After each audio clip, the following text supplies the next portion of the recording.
Orissa ખલીકોટ police station ખાતે નોંધાયેલ ખૂન અને બળાત્કારના ગુનામાં સંડોવાયેલ બે અલગ અલગ વોન્ટેડ આરોપીઓને ઝડપી પાડતી સુરત શહેર crime branch police commissioner Surat શહેર સંયુક્ત પોલીસ કમિશનર ક્રાઇમ બ્રાન્ચ નાઓએ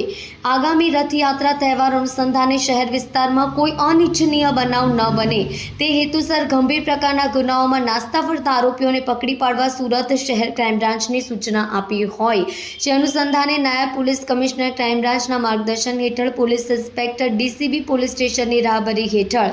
અલગ અલગ ટીમો વર્કઆઉટમાં હતી। દરમિયાન અમરોલી કોસાડ અંજની ઇન્ડસ્ટ્રીઝ 2 ખાતેથી આરોપી નારાયણ મધુ પરિડા તથા કતારગામ જીઆઈડીસી 4 રસ્તા ખાતેથી આરોપી જીતેન્દ્ર રમા બારીક નાઓને પકડી પાડી હસ્તગત કરવામાં આવ્યા છે। તેઓની પૂછપરછ કરતા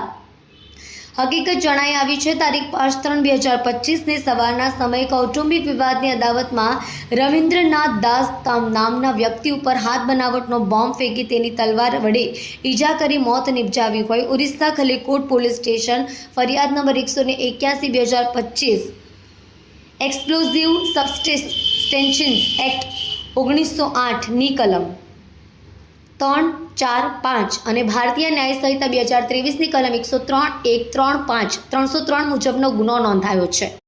આરોપી જીતેન્દ્ર રમા બારીક નાઓએ અન્ય સહ આરોપી સાથે મળીને 1/1/2024 રોજ બાટેશ્વર મંદિર ટોટા ગાંવ ઓરિસ્સા ખાતે ભોગ બનનારને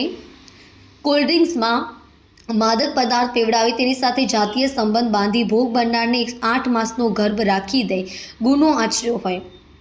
ઓરિસ્સા ખલીકોટ પોલીસ સ્ટેશન ફરિયાદ નંબર 130/2025 એપીકો અધિનિયમ 1860 ની કલમ 376(b)(n) 376(d) 506 પોક્સો અધિનિયમ 2012-2019 ની કલમ 6 મુજબના ગુનાઓ નોંધાયેલા છે। બંને આરોપીઓએ ઉપરોક્ત મુજબના ગુના આચર્યા બાદ પોતાની ધરપકડ ટાળવા માટે સુરત શહેર ખાતે આવી ગયા અને સંચા ખાતામાં મજૂરી કામ કરવા લાગ્યા હતા। નારાયણ મધુ પરિડા ઉંમર 23 રહેવાસી ખાતા નંબર 217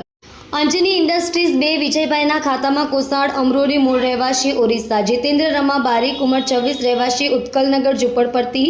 સુરતી પાંડીના મકાનમાં રેલવે પટરી પાસે કતારગામ સુરત મૂળ ગંજામ ઓરિસ્સા। આરોપી નારાયણ મધુ પરિડાએ ઓરિસ્સા ખાતે ખૂનના ગુનામાં આરોપી જીતેન્દ્ર રમા બારીક બળાત્કારના ગુનામાં નાસ્તા ફરતા હોય બંને આરોપીઓને પકડી પાડી ગુનાઓ ડિટેક્ટ કરવામાં આવ્યા છે।